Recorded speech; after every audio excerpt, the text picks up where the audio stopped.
इसमें दो चीज समझना होता है, एक है आपका आनुवांशिकता और दूसरा जो होता है ये क्या है, अनुवांशिकी। अनुवांशिकी, ठीक है, ये टॉपिक और ये टॉपिक समझ लीजिए। अनुवांशिकता क्या है, अनुवांशिकी क्या है। अनुवांशिकता का मतलब होता है जब भी कोई जनक अपने संतान को जन्म देता है, ठीक है ना, तो जनक का मतलब क्या होता है कि एक माता और एक पिता मिलकर जब अपने संतान को जन्म देते हैं तो इस संतान में माता के भी लक्षण देखे जाते हैं और पिता के भी लक्षण जाते हैं। तो मतलब कह सकते हैं कि माता पिता से लक्षणों का स्थानांतरण किसमें हो जाता है, संतान में हो जाता है। तो लक्षणों के संचरण होने की प्रक्रिया को हम लोग किस नाम से जानते हैं, अनुवांशिकता के नाम से जानते हैं। अरे पढ़ना है ना, तो बोर्ड पे ना देखेगा, बैठा है। माता पिता के जो भी लक्षण होते हैं वो लक्षण जो है सीधे किस में चले जाते हैं, संतान में चले जाते हैं। तो लक्षणों का माता पिता से बच्चों में ट्रांसफर होना ही क्या कहलाता है, अनुवांशिकता के नाम से जाना जाता है। इसी को हम लोग किस नाम से जानते हैं, इंग्लिश में हेरिडिटी इसको बोलते हैं। हेरिडिटी का मतलब होता है the transfer of character from parents to their offspring is known as heredity. समझ में आया। अब ये लक्षण जो है जाते कैसे हैं, तो होता क्या चीज है कि फीमेल जो होती है ना, ये क्या चीज का निर्माण करती है, अंडाणु का निर्माण करती है, और ये पुरुष जो है वो क्या चीज का निर्माण करते हैं, शुक्राणु का निर्माण करते हैं। तो इस अंडाणु में क्या होते हैं, गुणसूत्र पाए जाते हैं और वो गुणसूत्र 22+X के फॉर्म में होते हैं। और शुक्राणु जो होता है ना, इसमें भी गुणसूत्र 22+X हो सकता है या क्या हो सकता है, 22+Y हो सकता है। तो ये गुणसूत्र है। तो निषेचन की प्रक्रिया में शुक्राणु जो है अंडाणु के अंदर में जब चला जाता है तो अंडाणु निषेचित हो जाता है। मतलब कि माता का गुणसूत्र और पिता का गुणसूत्र जो है जब एक साथ मिल जाता है तो उस तरह से बनी कोशिका क्या कहलाती है, युग्मनज कहलाती है। और ये वाली जो कोशिका होती है इसको हम लोग किस नाम से जानते हैं, युग्मक के नाम से जानते हैं। तो कह सकते हैं कि माता पिता जब अपने संतान को जन्म देते हैं तो इस संतान में माता पिता के केवल क्या भाग लेते हैं, युग्मक भाग लेते हैं। और युग्मक के द्वारा इस बच्चा में क्या जाता है, तो गुणसूत्र जाता है। मतलब कि गुणसूत्र ही एक ऐसा कारक है जो लक्षणों को माता पिता से बच्चों में क्या करता है, ट्रांसफर करता है। यानी कि हाफ गुणसूत्र जो है माता अपने बच्चों में डालती है और पिता जो होते हैं हाफ गुणसूत्र जो है अपने बच्चों में भेजते हैं। और वो किसकी सहायता से जाते हैं, किसकी मदद से जाते हैं, तो उसका नाम क्या है, युग्मक। और बात कर लेते हैं कि ये गुणसूत्र जो है हाफ फॉर्म में होते हैं और इस गुणसूत्र के ऊपर में, ये जो गुणसूत्र हो गया, तो इसके ऊपर में छोटे छोटे क्या पाए जाते हैं, जीन पाए जाते हैं। तो जीन जो होती है ना, जीन जो होती है इसको क्या कहा जाता है कि ये जो है अनुवांशिकी की क्या होती है, इकाई होती है। या इसको कह सकते हैं कि ये जो है अनुवांशिकता की इकाई होती है। ठीक है ना। जीन को क्या कहा जाता है, पूछेगा कि जीन क्या है, तो जीन जो होती है ये अनुवांशिकता की इकाई होती है। अनुवांशिकता की इकाई मतलब कि माता पिता से बच्चों में लक्षणों का स्थानांतरण जो होता है वो युग्मक की सहायता से होता है। और युग्मक क्या ले जाते हैं, गुणसूत्र ले जाते हैं। लेकिन इस गुणसूत्र के ऊपर में छोटे छोटे क्या उपस्थित होते हैं, जीन होते हैं। और इसी जीन के द्वारा जो है माता के लक्षण और पिता के लक्षण जो है क्या होते हैं, कंट्रोल होते हैं। तो माता पिता अपने बच्चों में एक्चुअली रूप में क्या भेजते हैं, जीन भेजता है। और ये जीन किसके माध्यम से जाता है, तो गुणसूत्र के माध्यम से जाता है। और ये गुणसूत्र किसके माध्यम से बच्चा में पहुंचता है, तो वो है शुक्राणु और अंडाणु। नहीं समझ आ रहा है। तो माता पिता से लक्षणों का स्थानांतरण ही क्या कहलाता है, अनुवांशिकता के नाम से जाना जाता है। ये समझ में आया। अब समझो दूसरा, अनुवांशिकी क्या है। अनुवांशिकी के बारे में कहते हैं कि ये जो है विज्ञान की वह शाखा है। ये विज्ञान की क्या चीज है, शाखा होती है। ये विज्ञान की शाखा होती है जिसके अंतर्गत माता पिता से बच्चों में जाने वाले गुण जो होते हैं, समान या असमान गुणों का क्या किया जाता है, अध्ययन किया जाता है। यानी कि कह सकते हैं कि माता और पिता से जो लक्षण कह सकते हैं कि लक्षण या तो समान लक्षण हो सकते हैं या क्या हो सकते हैं, असमान लक्षण होते हैं। तो समान और असमान लक्षण जब बच्चों में ट्रांसफर करते हैं, समझ में है ना, तो इसका जब अध्ययन करेंगे ना, तो जिस विज्ञान की शाखा के अंतर्गत हम लोग समान और असमान लक्षणों का अध्ययन करते हैं, उस विज्ञान की शाखा को हम लोग क्या बोलते हैं, अनुवांशिकी बोलते हैं। यानी कि अनुवांशिकी विज्ञान की वह शाखा होती है जिसके अंतर्गत माता पिता से समान और असमान लक्षण जब स्थानांतरित होते हैं, तो उस असमान और समान लक्षणों के स्थानांतरण होने की प्रक्रिया तो क्या कहलाती है? अनुवांशिकता कहलाती है, लेकिन इसका अध्ययन क्या कहलाता है? तो अनुवांशिकी कहलाता है। आया समझ में? अनुवांशिकी क्या हो गया? अध्ययन हो गया, और ये क्या हो गया? संचरण हो गया। ये समझ आ रहा है कि नहीं आ रहा है? तो दो टॉपिक समझ में आ गया, अनुवांशिकी, अनुवांशिकता क्या है और अनुवांशिकी क्या है। अनुवांशिकी को हम लोग इंग्लिश में किस नाम से जानते हैं? जेनेटिक्स के नाम से जानते हैं। इसको हम लोग क्या बोलते हैं? जेनेटिक्स। आ रहा समझ में? ये दो समझ में आ गया जी? Yes sir. आगे समझो।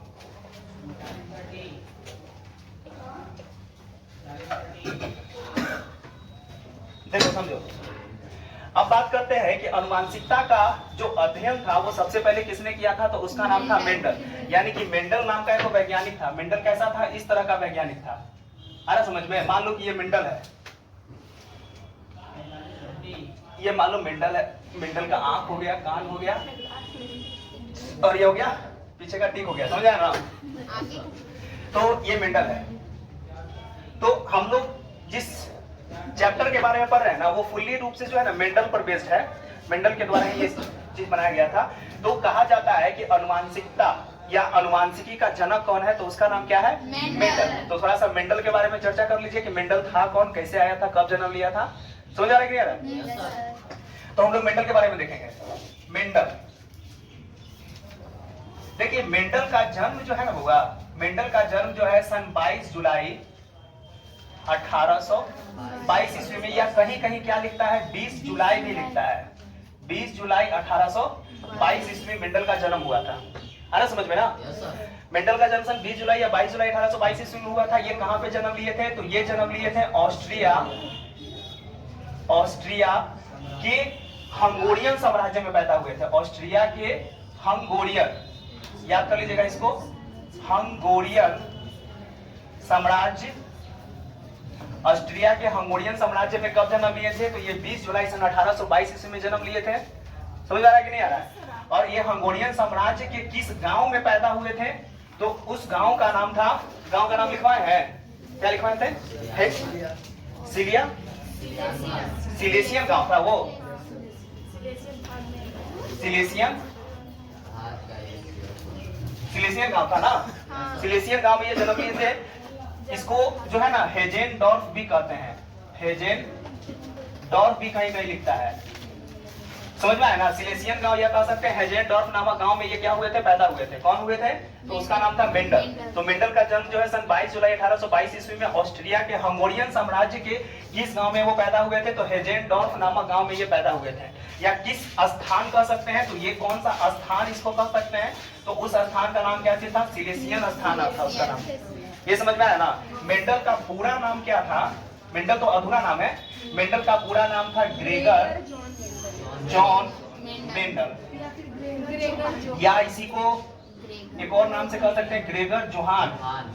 ग्रेगर जोहान मेंडल के नाम से इसको हम लोग जानते हैं। अरे समझ में? ग्रेगर जोहान मेंडल का जन्म हुआ था। ग्रेगर जोहान मेंडल की बात हम लोग करते हैं तो ये जन्म जो है ना बहुत गरीब फैमिली में लिए थे। ये बहुत ही गरीब परिवार में पैदा हुए थे। कह सकते हैं ना, एक तरह से कह सकते हैं कि ये जो था ना, एक माली जो होता है ना, माली जो फूलों बगानी का जो देख रेख करता है, तो माली के यहाँ ये पैदा हुए थे। माली के कौन से पुत्र के रूप में ये पैदा हुए थे? द्वितीयक पुत्र के रूप में ये पैदा हुए थे। सेकंड पुत्र के रूप में ये पैदा हुए थे। ये ज्यादा अमीर फैमिली नहीं था, ये जो है ना गरीब फैमिली से बिलोंग करता था। यहाँ तक समझ में आ रहा है ना? अब आगे चलते हैं। तो जन्म कहाँ पे हुआ? ऑस्ट्रिया के हंगोरियन साम्राज्य में। किस गांव में पैदा हुए? तो हेजेनडॉर्फ। कहाँ पे ये स्थान है? तो सिलेसियन नामक स्थान में। ये इनका पूरा नाम था ग्रेगर जोहान मेंडल या ग्रेगर जॉन मेंडल। ये जो है किसके यहाँ पैदा हुए थे? तो एक माली के यहाँ पैदा हुए थे। और किस पुत्र के रूप में पैदा हुए थे? तो द्वितीय पुत्र के रूप में पैदा हुए थे। ठीक है, आगे समझिए होता क्या चीज है। देखो इधर समझो, मेंडल जो जन्म तो लिए थे, मेंडल जो है सन 1840 ईस्वी में, मेंडल जो है सन 1840 ईस्वी में स्नातक समझ में आया ना? यानी कि कह सकते हैं ग्रेजुएशन। सन 1840 ईस्वी में ग्रेजुएशन की पढ़ाई पूरी किए थे। समझ में आ रहा है ना? और 1840 ईस्वी में ग्रेजुएशन की पढ़ाई पूरी करने के बाद 1843 ईस्वी में वो एक मठ में चले गए। मठ धार्मिक अनुसंधान वाला जो होता है ना, जहाँ पूजा पाठ होता है ना, वहां पे मठ में पहुंच गए और सन 1847 ईस्वी में उस मठ के क्या बन गए, वो पादरी। पादरी नहीं समझ आ रहा कुछ भी? तो 1840 ईस्वी में ग्रेजुएशन पास किए, 1843 ईस्वी में मठ में चले गए। हाँ बोलो। 1857। अच्छा वो बताएंगे हम। और 1847 ईस्वी में वो पादरी बन गए। अब क्या हुआ कि देखिए यहाँ पे मेंडल जिस मठ में रहते थे ना, वहां पे किस तरह का पौधा लगा हुआ था, मटर का पौधा लगा हुआ था। अरे समझ में? तो इस मटर के पौधे पर ये जो मेंडल थे, जिसका पूरा नाम था ग्रेगर जोहान मेंडल या ग्रेगर जॉर्ज मेंडल, ये करीब करीब 1856 से 1864 1856 से 1864 ईस्वी तक क्या किए, प्रयोग किए। करीब करीब कितना साल तक प्रयोग किए थे? 8 साल तक प्रयोग किए थे। नहीं समझ रहा है? अरे कहीं कहीं जो है ना 57 भी लिखता है, कहीं कहीं 56 भी लिखता है। हाँ मतलब जैसे कोई एग्जैक्ट नहीं है, समझ आ रहा है ना? एग्जैक्ट ऐसा माना जाता है, कहीं कहीं 57 भी लिख देता है, ठीक ना? तो 1856 या 1857 से 1864 ईस्वी तक वो प्रयोग करते रहे। 65 लिखवाए थे, एक साल इधर का पढ़ा तो इधर 65 हो गया, समझा? मतलब देखो 1857 लेके चलेंगे तो ये हो गया 1865, लेकिन कुछ कुछ बुक में लिखता है 1856 से 1864 ईस्वी में। तो हम अपना वाला लेके चल रहे हैं 1856 में ये स्टार्ट किए प्रयोग और 1864 ईस्वी में कंप्लीट किए। तो करीब करीब कितना साल तक प्रयोग करते रहे? 8 साल तक प्रयोग करते रहे। तो जब इनका प्रयोग खत्म हो गया तो सन 1865 ईस्वी में अपने प्रयोग के निष्कर्ष को वो कहां पे ले गए थे? वो ले गए थे एक बैठक में जिसका नाम था natural historical society, natural historical society of Brünn. तो इस बैठक में वो ले गए और वहां पे क्या किए कि वो अपने निष्कर्ष को जो है ना रखें कि हमने जो है इस तरह का प्रयोग किया है। अरे समझ में? तो अपने इस प्रयोग को उसने क्या किया कि सन 1866 ईस्वी में 1866 ईस्वी में उन्होंने इसको क्या किया, पत्रिका के रूप में प्रकाशित करवाया। अरे समझ में? और इस प्रकाशन को करीब करीब कह सकते हैं कि 120 जगहों पर 120 जगहों पर अलग अलग विश्वविद्यालय कह सकते हैं, कोई यूनिवर्सिटी कह सकते हैं, अलग अलग जगहों पर भेजा गया। अरे समझ में? तो जब ये प्रकाशन सभी जगह पे पहुंचा था तो उस समय जो था ना, जितने के जितने वैज्ञानिक जो थे ना सब, वो वैज्ञानिक जो है किस चीज पे बिजी थे? तो वो बिजी थे कि इस पृथ्वी पे जीवन की उत्पत्ति कैसे हुई, जीवन की उत्पत्ति कहां से हुई है। अरे समझ में? तो इस कारण से उनके द्वारा किया गया शोध जो है ना उतना प्रचलित नहीं हो गया, क्योंकि उस समय जो वैज्ञानिक बिजी था वो डार्विन के द्वारा दिया गया निष्कर्ष पर बिजी था।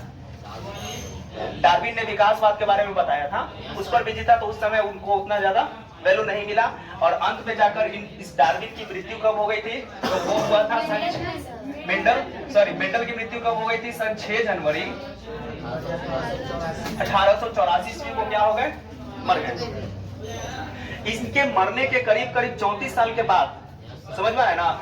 इनके मरने के करीब करीब 34 साल के बाद, यहाँ पे दिख रहा है। तो इनके मरने के 34 साल के बाद 3 को वैज्ञानिक आया। उसका नाम था, एक का नाम था डीब्रिज, होगो डीब्रिज था, दूसरे का नाम था कोरेंस और एक का नाम था मैक्स शायद नाम था। ये तीनों जब अनुवांशिकता की खोज के लिए निकले ना, ये तीनों जो है क्या चीज की खोज के लिए निकले? अनुवांशिकता। अनुवांशिकता का जब खोज कर रहे थे तो इनका जो निष्कर्ष निकला, उस निष्कर्ष को जब मिलाया गया तो पता चला कि हमने जो खोजा है ना वो आज से करीब करीब 34 साल पहले किसने खोज लिया था? मेंडल ने ही खोज लिया था। क्या हुआ? आज से 34 साल पहले जो है किसने ढूंढ लिया था? मेंडल ने ढूंढ लिया था। समझ में आया ना? इसलिए मेंडल के मरने के स्मृति के याद में अनुवांशिकता के नियम का प्रतिपादन किसने किया था? तो उसका नाम था मेंडल। तो मेंडल को अनुवांशिकता के नियम के तौर पे देखा जाने लगा। या कोई भी पूछता है कि अनुवांशिकता का नियम जो है किसने दिया था, तो उसका नाम क्या चीज था? मेंडल। और फिर इसके बाद मेंडल को क्या कहा जाने लगा? अनुवांशिकी का जनक। यानी कि कोई भी अगर पूछेगा आपसे कि अनुवांशिकी का जनक कौन है, तो उसका नाम क्या चीज है? मेंडल। या कोई अगर ये पूछ दे कि अनुवांशिकता के नियम को किसने दिया था, तो उसका नाम क्या चीज था? मेंडल। तो ये मेंडल का जीवनी था। क्योंकि ये चैप्टर मेंडल पे ज्यादा बेस्ड है, इसलिए मेंडल के बारे में जानना जरूरी था। देखो मेंडल जो थे मटर का पौधा ही क्यों? आखिर मेंडल ने अपने प्रयोग में मटर के पौधे को ही क्यों चुना? इसके पीछे क्या क्या रीजन था? तो मेंडल ने अपने प्रयोग में मटर के पौधे को इसलिए चुना क्योंकि मटर का पौधा जो है ना वो बगीचे में, या कह सकते हैं कि बागान में, समझ में आया ना, आसानी से उपजाया जा सकता है। आना समझ में? इसमें ज्यादा मेहनत करने की जरूरत नहीं पड़ती है, इसको आसानी से कहीं भी उपजा सकते हैं। दूसरा रीजन था कि मटर का जो पौधा था ना, मटर का पौधा बहुत ही छोटा होता है, ज्यादा बड़ा होता नहीं है, इसलिए प्रयोग करने में क्या होती थी? आसानी होती थी। तीसरा जो था, मटर का जो पौधा होता है ना, मटर के पौधे का जीवन काल क्या होता है? कम समय का होता है। समझ में आया ना? इसलिए परिणाम जो है वो शीघ्र प्राप्त होते हैं। किसी का भी जीवन काल अगर छोटा होगा तो जल्दी जल्दी रिजल्ट मिलेगा ना, इसलिए भी मेंडल ने मटर के पौधे को चुना था। अरे समझ में? चौथा रीजन था कि मटर के पौधे के जो पुष्प होते हैं ना, पुष्प, मटर के पौधे के पुष्प जो है वो उभयलिंगी होते हैं। उभयलिंगी होते हैं मतलब कि इसमें नर जननांग और मादा जननांग यानी कि एंड्रोसियम और गायनोसियम दोनों एक ही में पाया जाता है, तो इसलिए भी स्वपरागन और परपरागन करने में ज्यादा मेहनत करने की जरूरत नहीं पड़ती थी। ये चौथा रीजन हो गया। पांचवें रीजन की बात हम लोग करते हैं तो मटर के पौधे में कई विपरार्थक लक्षण उपस्थित हैं। विपरार्थक लक्षण, अपोजिट लक्षण, जैसे लंबा तना, बौना तना, समझ में आया ना? अरे समझ में? फूली हुई छिम्बी, सिकुड़ी हुई छिम्बी, अभी बताएंगे कौन कौन से विपरार्थक लक्षण थे। तो मेंडल ने अपने प्रयोग में मटर के पौधे को इसलिए चुना क्योंकि मटर के पौधे में कई तरह के खास लक्षण उपस्थित थे। बगीचे में ये आसानी से उपजाए जा सकते थे, मटर का पौधा छोटा होता है, समझ में आया ना, इसलिए प्रयोग करने में सुविधा होती है। मटर के पौधे का जीवन काल जो है कम समय में पूरा हो जाता है, इसलिए भी ज्यादा मेहनत करने की जरूरत नहीं पड़ती थी, परिणाम जल्दी जल्दी प्राप्त होता था। मटर के पौधे के पुष्प जो होते हैं वो कैसे होते हैं? उभयलिंगी होते हैं, इसमें नर जननांग और मादा जननांग दोनों एक साथ पाए जाते हैं। और तीसरा क्या है कि मटर के पौधे में अनेक विपरार्थक लक्षण उपस्थित हैं। अरे समझ में? तो इस कारण से भी मेंडल ने मटर के पौधे को क्या किया था? चुना था। ठीक, यहाँ तो समझ आया ना? अब बात करते हैं कि मटर के पौधे में ऐसे कौन कौन से विपरार्थक लक्षण थे जिसको मेंडल ने अपने प्रयोग में क्या किया था? चुना था। है ना समझ में ना? चलो, मेंडल जो था, मेंडल ने मटर के पौधे को क्यों चुना था, इसके पीछे रीजन था, ऊपर समझा दिए। अब मेंडल ने जो पौधा चुना था उस मटर के पौधे में 7 विपरार्थक लक्षण थे, 7 तरह का कॉन्ट्रास्टिंग कैरेक्टर था। वो 7 कॉन्ट्रास्टिंग कैरेक्टर या विपरार्थक लक्षण कौन कौन थे? तो सबसे पहले तने की ऊंचाई। तो तने की ऊंचाई की बात हम लोग करते हैं तो तने की ऊंचाई को दो तरह से हम लोग देख सकते हैं, एक होता है लंबा और दूसरा होता है क्या? तो कहा जाता है कि जब एक ही लक्षण के 2 रूप होते हैं ना, जब एक ही लक्षण के 2 रूप होते हैं तो उस 2 रूप को क्या कहा जाता है? विपरार्थक लक्षण, मतलब उसका अपोजिट लक्षण कहा जाता है। तो तने की ऊंचाई को 2 तरह से देख सकते हैं, लंबा या बौना। पुष्प की स्थिति कैसा है? अक्षीय है कि शीर्षस्थ है? चपटा है कि लंबा है? समझ में आया ना? तो अक्षीय और शीर्षस्थ ये 2 तरह से देखा गया। फूल भी 2 तरह से इसमें उत्पन्न होता है, एक दबा हुआ और एक लंबा लंबा होता है। समझ में आया ना? अक्षीय और शीर्षस्थ। बीज का आवरण, बीज कैसा है? बीज का आवरण, बीज का जो बीज होता है ना, बीज, मटर का जो बीज होता है उसके ऊपर में जो आवरण होता है वो कैसा है? पीला है कि हरा है? तो ये भी एक तरह का कॉन्ट्रास्टिंग कैरेक्टर था। छिम्बी की आकृति, छिम्बी जिसमें से बीज निकलता है ना, उस छिम्बी की आकृति कैसी है? आकार कैसा है? छिम्बी फूला हुआ है कि सिकुड़ा हुआ है? तो हम लोग मार्केट में जाकर नहीं देखते हैं कि अरे सिकुड़ा सिकुड़ा छिम्बियां मत डालिए, फूल फूल डालिए, बोलते हैं ना। तो छिम्बी की आकृति कैसी हो गई? फूली हुई और सिकुड़ी हो गई। छिम्बी का रंग, अब वो किस किस रंग का है? तो 2 रंग का छिम्बी होता है, एक होता है हरा और दूसरा होता है पीला। तो हम लोग बोलते हैं कि देख पीला वाला मत डालियो, हरा हरा डालियो ताकि मीठा लगेगा। अरे समझ में? तो छिम्बी का रंग जो है 2 तरह का होता है, एक होता है हरा और दूसरा क्या होता है? पीला होता है। तो ये भी 2 तरह का क्या हो गया? कॉन्ट्रास्टिंग कैरेक्टर है। और छठा की बात हम लोग करते हैं तो बीज की आकृति, बीज का आकार कैसा है? तो एक होता है गोल और दूसरा क्या होता है? झुर्रीदार, मतलब एक पूरा गोल होता है और दूसरा क्या होता है? झुर्रीदार। उधर में दिख रहा है? दिख रहा है। दूसरा क्या होता है? झुर्रीदार, मतलब रिंकल होता है, जैसे बुढ़ापा में कैसे झुर्री आ जाता है शरीर पर, चाम जो है सिकुड़ जाता है पूरा, उसी तरह से ये भी झुर्रीदार हो जाता है। तो एगो पूरा फ्रेश गोल होगा और एगो क्या होगा? रिंकल होगा, यानी कि झुर्रीदार होगा। नहीं समझ आ रहा है? चपटा नहीं, गोल, पूरा गोल हो गया, ये पूरा गोल हो गया एकदम। एक जो हो गया ना, ये क्या होगा ना, ऐसे सिकुड़ल रहेगा। समझ आया ना? तो झुर्रीदार हो गया। तीसरा जो होता है पुष्प का रंग। अब जो पुष्प उसमें दो तरह के उग रहे थे, एक अच्छी और शीर्ष, उसका रंग कैसा है? तो पुष्प का रंग कैसा है? एक पुष्प बैगनी होता है उसमें, और दूसरा पुष्प कैसा होता है? सफेद होता है। तो मेंडल ने जब मटर के पौधे को अपने प्रयोग में चुना था, तो मटर के पौधे को चुनने के पीछे रीजन ये भी था कि मटर के पौधे में अनेक विपरार्थक लक्षण थे। अब उसने अपने प्रयोग में जितने लक्षण को लिया था, वो 7 विपरार्थक लक्षण को उसने चुना था। जब वो प्रयोग कर रहा था, मेंडल प्रयोग कर रहे थे, तो उसमें 7 विपरार्थक लक्षण को लिए थे।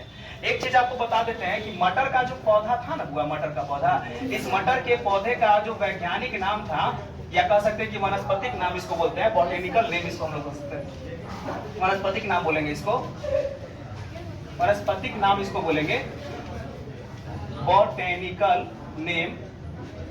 तो इसका बॉटेनिकल नेम क्या था? Pisum sativum. पाइसम सेटिवम के नाम से जानते हैं। तो क्वेश्चन ऑब्जेक्टिव में पूछ सकता है कि मटर के पौधे का वैज्ञानिक नाम क्या है? तो मटर के पौधे का वैज्ञानिक नाम क्या होता है? पाइसम सेटिवम होता है। तो इस तरह से हम लोग देख लिए क्या क्या चीज। सबसे पहले अनुवांशिकता समझे, दूसरा क्या समझे? अनुवांशिकी समझे, तीसरा इसमें मेंडल का जीवनी समझे, चौथा समझे कि मेंडल ने अपने प्रयोग में मटर के पौधे को क्यों चुना, और पांचवा क्या समझे कि मटर के पौधे में विपरार्थक लक्षण कौन कौन से उपस्थित हैं, जिसको मेंडल ने क्या किया था? अपने प्रयोग में चुना था। अरे समझ में? अब हम लोग जो है ना, अब जाके मेन टॉपिक पे आएंगे, यानी कि मेंडल का प्रयोग। मेंडल जो है अपना प्रयोग कैसे किया था, अरे समझ में? तो हम लोग देखेंगे।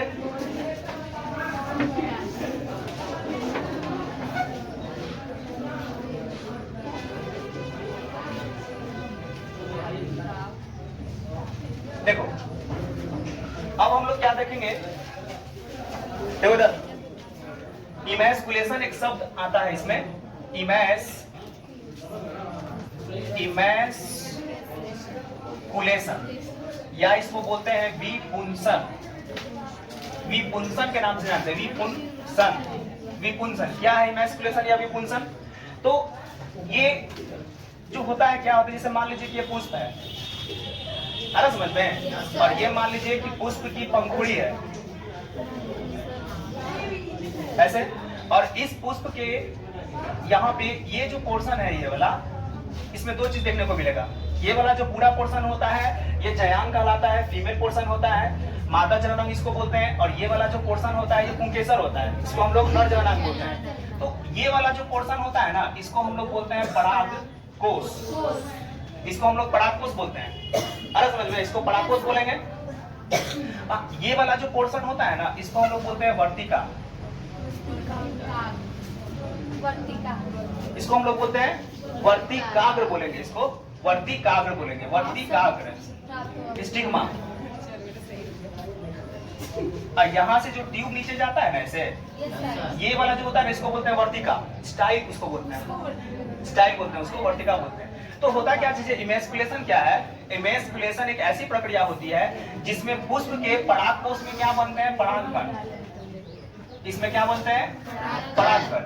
नहीं समझ आ रहा है? तो पुष्प के परागकोश में क्या बनते हैं? परागकण। तो मेंडल क्या करते थे ना, इमैस्कुलेशन में क्या किया था मेंडल ने कि इस परागकोश को परिपक्व होने से पहले ही काट दिया था, परिपक्व मैच्योर होने से पहले ही परागकोश को क्या करते थे? वो काट कर हटा देते थे।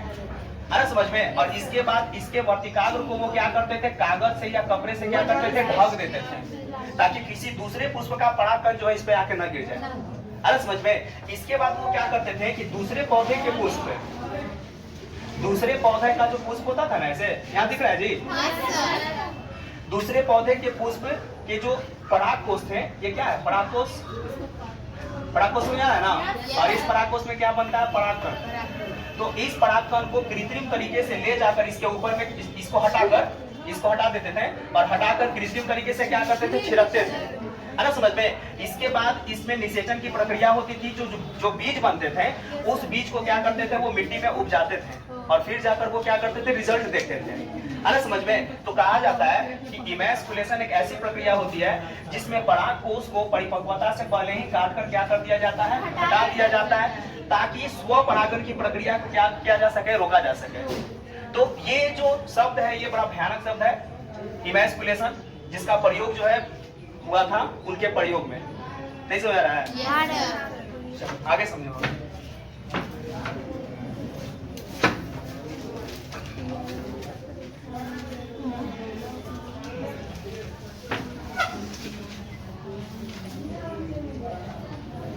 देखो समझो, देखिए इसमें कुछ कुछ वर्ड जो है ना आएगा, लेकिन एक मेन वर्ड को समझना जरूरी है। उसका नाम क्या है? एलील, ठीक है ना?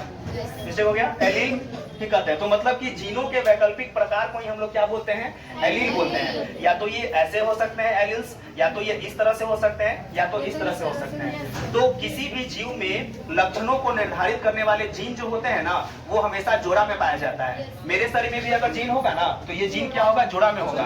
यानी कि एक जीन पिता की तरफ से आया होगा, तो एक जीन किसकी तरफ से आता है? माता की तरफ से आया होगा। तो जीन जो होते हैं ना, वो दो तरह से उपस्थित हो सकते हैं। एलील्स दो तरह के हो सकते हैं, या तो इस तरह हो सकते हैं, या तो इस तरह से हो सकते हैं, या तो इस तरह से। किस तरह से हो सकता है? एक स्मॉल टी। तो जब जीन एक ही जैसा होगा ना, समझ में आया ना, तो इसको क्या बोलेंगे? समयुग्मनजी। समयुग्मनजी इसको बोलेंगे। होमोजाइगस जीन इसको बोलेंगे, या होमोजाइगस एलील्स बोलेंगे। और दूसरा अलग अलग है ना, तो इसको क्या बोलेंगे? विषम युग्मनजी इसको बोलेंगे। इसको हेटेरोजाइगस बोलेंगे। ये भी एक ही जैसा है, तो इसको क्या बोलेंगे? समयुग्मनजी। नहीं समझ आ रहा है? तो जब लक्षणों को निर्धारित करने वाले जीन जो होते हैं ना, वो जोड़ा में उपस्थित होते हैं, लेकिन वो एक ही जैसा अगर होगा तो उसको समयुग्मनजी बोलेंगे। अलग अलग होगा तो उसको क्या बोलेंगे? समयुग्मनजी बोलेंगे। अरे समझ में? ये हो गया प्योर टॉल, ये हो गया इम्प्योर टॉल, ये हो गया प्योर ड्वार्फ बोलेंगे इसको। प्योर बौना, शुद्ध बौना। ये शुद्ध लंबा, ये शुद्ध मौना, और ये अशुद्ध लंबा। समझ में आ रहा है ना? अब समझो,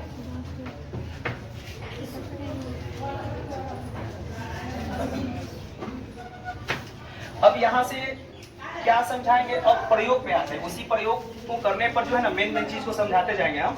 समझ में आ रहा है ना? तो मेंडल जो सबसे पहला प्रयोग किया था ना, उसका नाम था एक संकर संकरण। देखिए, मेंडल सबसे पहला जो प्रयोग किया था उसका नाम था एक संकर संकरण। मोनोहाइब्रिड क्रॉस इसको बोलते हैं। तो मोनोहाइब्रिड क्रॉस में क्या किया था मेंडल ने कि एक ही लक्षण लिया था। जैसे मान लीजिए कि एक पौधा है, जैसे मान लीजिए कि ये पौधा है, समझ में ना? ये पौधा है, तो इस पौधे के एक लक्षण को लिया था। उस लक्षण का नाम क्या था? ऊंचाई, हाइट। हाइट एगो लक्षण हुआ ना जी। तो इस हाइट के दो रूप होते हैं। हाइट का दो रूप क्या है? इस ऊंचाई वाला जो पौधा होगा, ये दो रूप में पाया जाएगा। एक पौधा पूरा भयानक लंबा होगा, एक पौधा जो होगा क्या होगा? बौना होगा। एक लंबा होगा, एक क्या होगा? ये लंबा है और ये क्या है? बौना है। तो एक संकर संकरण का मतलब होता है कि एक संकर संकरण एक ऐसी प्रक्रिया होती है, या संकरण की वह विधि होती है जिसमें किसी भी जीव के एक इकाई लक्षण को लेकर दो पौधों के बीच में, एक इकाई लक्षण का मतलब क्या हो गया? ऊंचाई वाला लक्षण को लेकर दो पौधा का मतलब हो गया एगो लंबा पौधा, एगो जो है बौना पौधा के बीच में जब संकरण करवाया जाता है, तो इसी को हम लोग किस नाम से जानते हैं? एक संकर संकरण के नाम से जानते हैं, या मोनोहाइब्रिड क्रॉस के नाम से जानते हैं। नहीं समझ आ रहा है? अब सुनिए, तो मेंडल जब प्रयोग कर रहे थे ना, तो इसमें क्या किया था? जैसे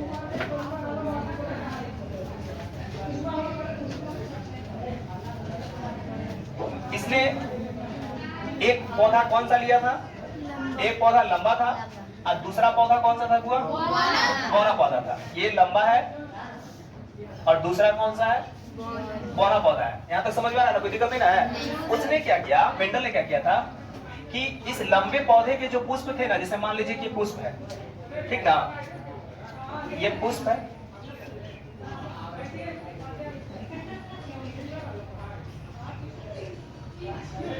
ठीक है?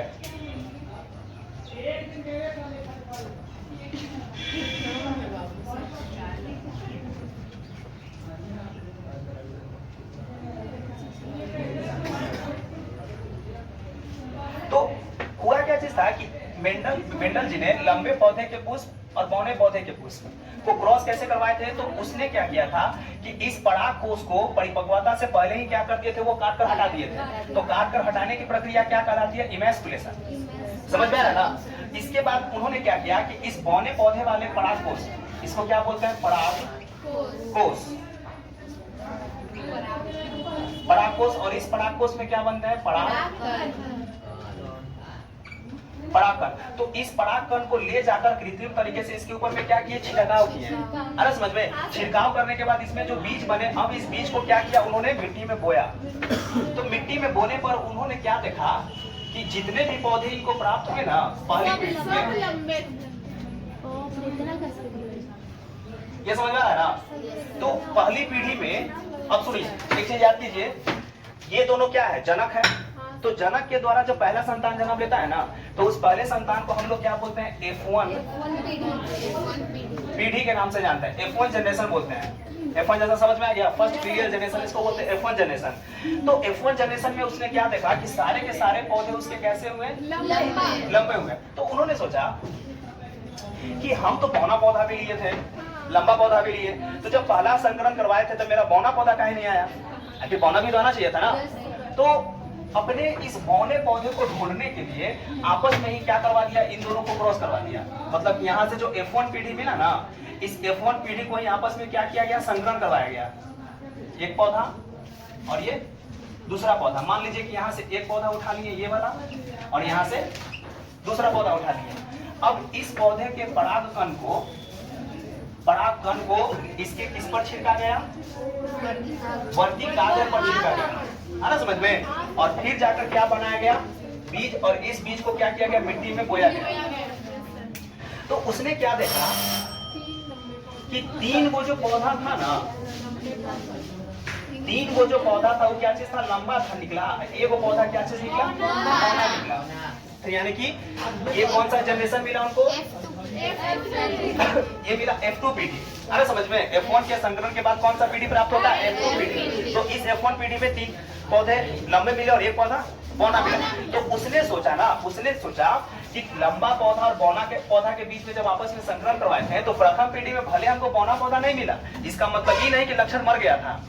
अरे समझ में, लक्षण छिपाए हुए था सब। अरे समझ में, लेकिन जैसे ही F2 पीढ़ी बनाए ना, तो ये जो लक्षण था, बौना वाला लक्षण जो था, ये शायद जो है अलग हुआ, और अलग होने के बाद जो है अपना लक्षण जो है प्रकट किया। तो इस चीज को उसने क्या किया, फिर डेटा के रूप में तैयार किया, डाटा बनाया, इसका सिंबल के रूप में बनाया। अब कहीं भी अपना प्रयोग को ले जाएगा तो पौधा तो साथ में ले जाएगा नहीं, इसको प्रयोग करने में टाइम लगता था ना, तो उतना देर तक वैज्ञानिक बैठा रहेगा नहीं ना। तो अब उसने ग्राफिकल तौर पे इसको रिप्रेजेंट करना शुरू किया। किस तरह से शुरू किया, तो उसने क्या किया कि इस लंबे पौधे को, तो एक चीज याद रखिएगा, उसने जब पौधा लिया था ना, तो इस पौधे को पहले आपस में ही क्या करवाया था, संकरण करवाया था। जैसे जो पौधा लिया था ना, इस पौधे को ही आपस में पहले संकरण करवाया था, प्योर टॉल को ढूंढने के लिए। मतलब कि इसको जो है ना कई पीढ़ी तक आपस में ही क्या करवाते चला गया, स्वपरागन, और इसको भी क्या करते चला गया था, स्वपरागन। मतलब खुद के पुष्प के पराग कोष के परागकण को अपने ही पुष्प के वर्तिकाग्र पर क्या करते थे, छिड़कते थे, और उसके बाद जो है बीज बनाकर पौधा रोपते थे। तो इस तरह से उनको जो पौधा मिलता था ना, लंबा वाला मिला ना, तो ये प्योर टॉल मिला। और दूसरा उसने क्या किया, प्योर ड्वार्फ चुना। यानी कि बौने पौधे से उत्पन्न होने वाले बीज हमेशा बौने ही होते हैं, और लंबे पौधे से उत्पन्न होने वाले बीज जो होते हैं वो हमेशा लंबे होते हैं। तो इस तरह से कई पीढ़ियों तक जब ये प्रक्रिया करते चले गए ना, तो उनको जो पौधा मिलता था, लास्ट में जो पौधा मिला वो प्योर टॉल मिला। अरे समझ में, उसमें किसी तरह का कोई भेदभाव नहीं था, उसमें बौना वाला जीन है ये नहीं था। बौना वाला जीन रहता तब ना कभी बौना जाके होता। समझ में नहीं आ रहा। तो इस तरह से उसने प्योर टॉल लिया था, और क्या लिया था, प्योर ड्वार्फ लिया था। इसमें किसी तरह का कोई हेर फेर जीन नहीं है। और फिर जाकर जब क्रॉस करवाया था ना, तब जाके ये सब रिजल्ट उनको मिला था। तो उसने प्योर टॉल जब लिया था ना, तो प्योर टॉल के लिए उसने दोनों कैपिटल टी रखा, अब प्योर ड्वार्फ के लिए उसने क्या रखा, तो अभी टाइम तो नहीं है, समझा दे इसको, समझा गए हैं, नहीं इसको समझा ही देते हैं, चलो समझो। फिर कल दो ही संकर पढ़ाएंगे।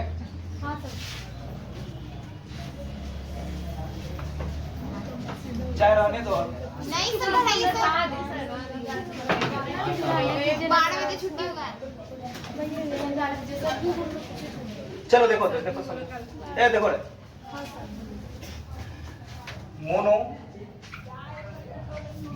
Hybrid cross, mono hybrid cross. Mono hybrid cross में क्या किए, मेंडल ने दो जनक पौधा लिया। एक पौधा कैसा था, लंबा, और दूसरा पौधा कैसा था, बौना। तो लंबे पौधे के लिए जो उसने एलील्स लिया ना, एलील्स जीन का जो जोड़ा लिया वो कैपिटल टी था, और ये क्या चीज था, स्मॉल टी। इसको क्या बोलेंगे, एलील। नहीं समझ आ रहा है? Yes sir. जीन के वैकल्पिक प्रकार को हम लोग किस नाम से जानते हैं? एलील्स के नाम से जानते हैं। और ये पौधा क्या चीज है? जनक पौधा है। जनक किसको बोलते हैं? जन्म देने वाले को जनक बोलते हैं। समझ आ रहा है? Yes sir. अब ये एलील्स जो होते हैं ना, जब युग्मक का निर्माण करते हैं ना, जब जन्म की प्रक्रिया होती है तो उस समय क्या बनते हैं? युग्मक बनते हैं। जैसे शुक्राणु अंडाणु बनता है ना, उस तरह से पौधे में भी युग्मक बनते हैं। तो युग्मक जब बनता है तो एलील्स का जो वैकल्पिक प्रकार होता है ना, वो क्या हो जाता है? अलग अलग हो जाता है। हर एक युग्मक में एक जीन चला जाता है। जैसे दो प्रकार का युग्मक बना ना, एक युग्मक में बड़ा वाला, दूसरे युग्मक में बड़ा वाला इधर चला गया, इसमें अलग और उसमें अलग हो गया। तो युग्मक बनते समय जीन के वैकल्पिक प्रकार जो होते हैं ना, वो क्या हो जाते हैं? अलग अलग हो जाते हैं। यहाँ समझ में आया ना? Yes sir. अब संकरण में क्या हुआ कि इसका संकरण इसके साथ हुआ। क्या समझ में आ रहा है? इसको इसके साथ किया गया, इसको इसके साथ किया गया और इसको इसके साथ किया गया। तो ये जो पहला पीढ़ी हमको प्राप्त हुआ था, इसी को हम लोग क्या बोलते हैं? F1 पीढ़ी के नाम से जानते हैं इसको हम लोग। इसको क्या बोलते हैं? F1 पीढ़ी बोलते हैं। समझ में आ रहा है कि नहीं आ रहा? तो इस F1 पीढ़ी में उनको सभी के सभी पौधे जो है वो कैसा मिला था? लंबा मिला था।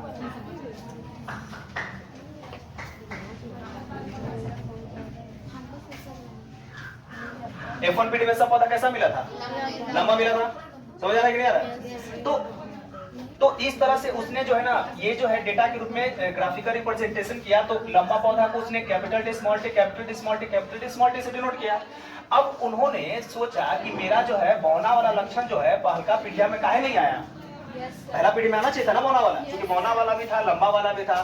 तो ये बौना गया कहाँ? तो अब इस अपने बौने को ढूंढने के लिए क्या किया ना कि F1 को ही आपस में क्या करवा दिया? संकरण करवा दिया। तो यहाँ पे F1 है, तो F1 क्या है? T और T यहाँ तक दिख रहा है जी? यहाँ तक दिख रहा है? हाँ। अब इस F1 को आपस में जब संकरण करवाया तो यहाँ पे क्या चीज का फॉर्मेशन होगा? युग्मक। छोड़ रहे हैं युग्मक। तो युग्मक के रूप में एक कैपिटल लेटर हो गया और ये क्या हो गया? अलग हो गया। युग्मक बनते समय क्या होते हैं? जीन के जो हाँ? अलग, जैसे शुक्राणु अंडाणु बनता है ना, तो हम लोग के पास 46 गुणसूत्र है ना। शुक्राणु बनता है तो एक शुक्राणु में 23 है, दूसरा में 23 चला गया ना। तो उसी तरह से जीन भी तो अलग अलग हो गया। गुणसूत्र जो है जोड़ा में रहते हैं और जीन जो होते हैं इस गुणसूत्र पर पाया जाता है। मान लीजिए कि ये टी वाला है तो ये भी टी, तो जीन हमेशा गुणसूत्र पर जोड़ा के रूप में उपस्थित होगा। एक इस पर होगा तो एक इस पर होगा। जब युग्मक बनता है ना तो हाफ हाफ गुणसूत्र बढ़ जाता है, तो जीनों लेके इधर चल जाता है हाफ हाफ में। तो युग्मक बनते समय जीन क्या हो जाते हैं? अलग हो जाते हैं, क्योंकि गुणसूत्र अलग हो रहा है तो जीनों अलग हो जाता है। तो हाफ गुणसूत्र फीमेल वाला होता है और हाफ गुणसूत्र क्या होता है? मेल वाला होता है। हम लोग भी जब बच्चे को जन्म देंगे ना तो बच्चों के जन्म के समय गुणसूत्र अलग हो जाएंगे, तो जीन भी क्या हो जाता है? अलग हो जाता है। अभी नहीं समझ आया? तो समझो जल्दी से, अब टाइमिंग कम है। अब क्या करते हैं कि जब युग्मक का निर्माण हो जाता है तो ये इसके साथ क्रॉस करेगा। यहाँ तक ठीक है? ये जो है इसके साथ क्रॉस करेगा, ये जो है इसके साथ क्रॉस करेगा और ये जो है इसके साथ क्रॉस करेगा। कोई दिक्कत नहीं ना यहाँ पे? तो ये जो जनरेशन हमको प्राप्त हुआ, ये कौन सा जनरेशन है? F2 पीढ़ी। F2 जनरेशन या F2 पीढ़ी इसको बोलेंगे। तो F2 पीढ़ी में उसने क्या देखा था ना कि 3 गो जो पौधा था ना हुआ, 3 गो पौधा था लंबा था और एक गो पौधा क्या चीज था? बौना था। तो यहाँ पे अब उसने 3 गो पौधा लंबा, एक गो बौना पौधा, तो यहाँ पे उसने क्या बनाया? फिनोटाइप। फिनोटाइप और दूसरा क्या होता है? जीनोटाइप। तो फिनोटाइप का मतलब होता है जो लक्षण बाहर से नजर आ जाए देखने में, उसको क्या बोलेंगे? फिनोटाइप। वैसा लक्षण जो जीन के द्वारा कंट्रोल होता है, जो जीनेटिक होता है जीन के कारण, उसको क्या बोलेंगे? जीनोटाइप बोलेंगे। तो फिनोटाइप में 3 गो उनको लंबा मिला ना, तो 3 गो लिखा और एक गो कैसा मिला था? बौना मिला। ये जो है जीनेटिक ग्राफिकल है। तो इसमें देखो जीन एक के पास डबल टी है तो उसको उन्होंने क्या कहा? 1। 2 को कैसा है? कैपिटल टी स्मॉल टी, तो उसको कहा 2 और एक को कैसा है? बौना है। तो जीनोटाइप क्या मिला? 1:2:1 और फिनोटाइप रेशियो क्या मिला? 3:1। तो इस तरह से मेंडल ने जब F2 पीढ़ी को बनाया तो मेंडल ने कहा ना कि बौना वाला लक्षण जो है पहला पीढ़ी में नजर नहीं आया। इसका मतलब ये नहीं कि बौना वाला लक्षण मर गया था। बौना वाला लक्षण जो था ना वो डबल था। किसके कारण से दबा हुआ था? लंबे वाले कैरेक्टर के कारण। तो उन्होंने कहा कि जब हम लोग लंबे पौधे का, शुद्ध लंबे पौधे का संकरण शुद्ध बौने पौधे के साथ करवाते हैं तो प्रथम पीढ़ी में जो लक्षण दिखाई पड़ता है उस लक्षण को कहा प्रभावी लक्षण। ऐसा हो जाएगा। जो लक्षण प्रथम पीढ़ी में दिखा उसको क्या बोला? प्रभावी लक्षण। प्रभावी लक्षण। और जो लक्षण नजर नहीं आया उसको उसने क्या कहा? अप्रभावी लक्षण। ये समझ में आ रहा है ना? तो उन्होंने कहा कि अप्रभावी लक्षण कब तक नजर नहीं आएगा? जब वो प्रभावी लक्षण के साथ रहेगा तब तक। जैसे ही उसको इस प्रभावी से अलग होने का मौका मिला स्मॉल टी को, तो ये भी अपना लक्षण दिखा दिया ना। मतलब कि जीन जो होते हैं ना, जीन वो कभी मरते नहीं है किसी में। मतलब कह सकते हैं कि लक्षण कभी मर भी नहीं करता है। लक्षण आज नहीं तो कल जो है दिखाएगा ही दिखाएगा। इसीलिए अगर मान लीजिए कि एक वो लंबा आदमी है और उसका विवाह जो है बौनी स्त्री के साथ हुआ है, तो पहला पीढ़ी में अगर बौना बच्चा नहीं आया, इसका मतलब ये नहीं कि उसका जीन सुधर गया है। नहीं, जीन छिपल है। किसके कारण से छिपा हुआ है? इसके कारण से ये दबाए हुए है। लेकिन जैसे इस बौना वाला लक्षण को बौना वाला फिर मिल जाएगा ना, तो ये भी अपना कैरेक्टर जो है दिखाएगा। है समझ में? तो लक्षण कभी नहीं मरते। किसी ने कहा क्या कि लत लक्षण आप आए मरले पर जाए। अरे समझ में? लक्षण कभी मर भी नहीं करता है। अरे समझ में? कुछ समझ नहीं आया। तो ये एक संकर संकरण हो गया। तो एक संकर संकरण के आधार पर मेंडल ने 2 नियम दिया था। एक संकर संकरण के आधार पर मेंडल ने कितना नियम दिया था? 2। एक नियम जो दिया था उसको बोलते हैं प्रभाविता और अप्रभाविता का नियम। प्रभाविता और अप्रभाविता का नियम। और दूसरा जो नियम दिया था उसने क्या दिया था? युग्मक शुद्धता का नियम। युग्मक शुद्धता का नियम, या इसको क्या बोलते हैं? पृथक्करण का नियम भी बोलते हैं इसको हम लोग। इसको क्या बोलेंगे? पृथक्करण का नियम। तो ये नियम कल समझाएंगे। ठीक है ठीक ना? आज इतना ही। चलो 50 मिनट का